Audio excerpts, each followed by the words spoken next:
I'm from Liverpool Trades Council. In Liverpool, it's difficult for the far right because we know who the real enemy is. The enemy is the ruling class.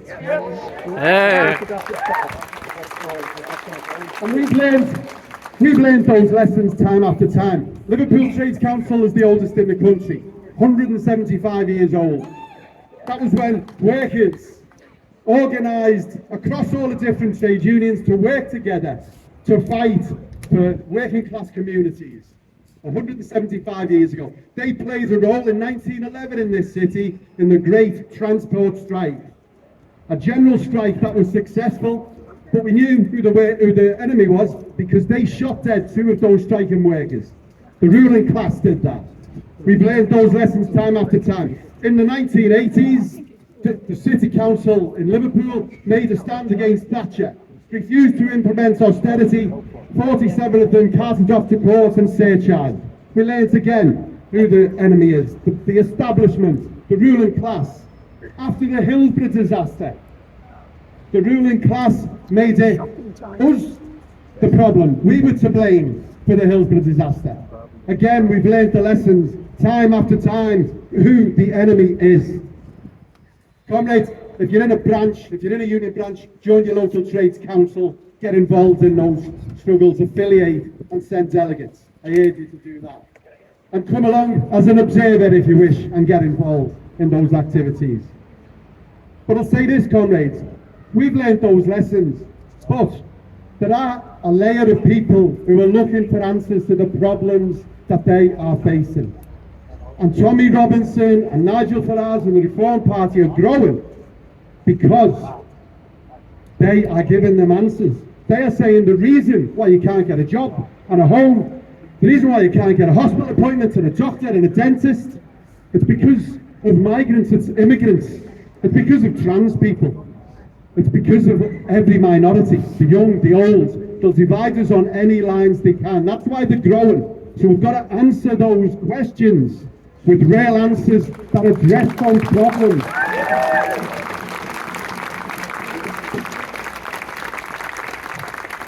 Labour have just won a landslide victory. But that landslide victory was built on the smallest turnout since 1918. The lowest vote for a government since 1918. Universal suffrage. It's tenuous, it's paper thin. But they've got an opportunity in power to win those people back. They've all lost faith. They've lost confidence. They're disenfranchised. Labour have got an opportunity to win them back. Create the jobs, build the houses, build the infrastructure, give the youth a future, address the problems with the environment, get rid of the private owners of water, stop them ruining our lakes, our rivers, our seas, take it all back into public ownership.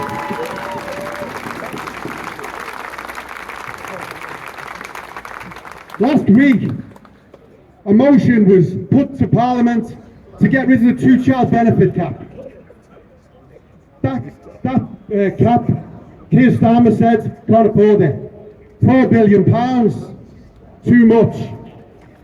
We haven't costed for that. Put that in perspective. Last year, the richest 100 people in the country got richer by £40 billion. 10% of that, and you can take 250,000 kids out of poverty, give them a future, give them a decent life, from food, a warm home. £4 billion, it's affordable, just take it off the rich. They've been taking it off us for 40 years. The way to take it off them, break from Tory policy, don't stick by their fiscal rules, by their spending plans, break from it. Get rid of privatisation, reverse it. Get rid of austerity, reverse it. Get rid of the anti-trade union laws. Give the workers the power back to win back what matters, what we build, what we make. That's how the Labour Party can win back the working class. But if be fair, if they're not willing to do that, then the trade unions have got to ask themselves a question. I'm in Unite, Labour's biggest donor. Are we going to give all our money and resources to a party if it does not give us the policies that can address the problems we're facing? Because if we don't, I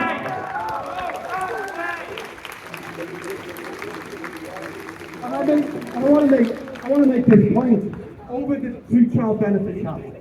Labour went as far as to suspend 7 Labour MPs for having the temerity to vote for that motion. Ian Byrne is here and he's one of them. And we should give him our full support to that vote. Let's back in and let's call on the Labour Party to take these actions forward. But if they're not willing to do that, comrades, then the trade union movement, with 6.5 million workers, with all its money and resources, take those resources and organise a conference of the working class so we can debate these issues, because it was the trade unions that created the Labour Party. If they've left us, that's okay. We can create another party. We can create a party with socialist policies, the vision of the trade unions in the year 1900. So trade unions, don't let the Labour Party hand over millions of votes to reform. Call on the Labour Party to deliver a socialist programme. If they're not willing, then organisers in a big conference to build a new workers' party. Thanks, comrades.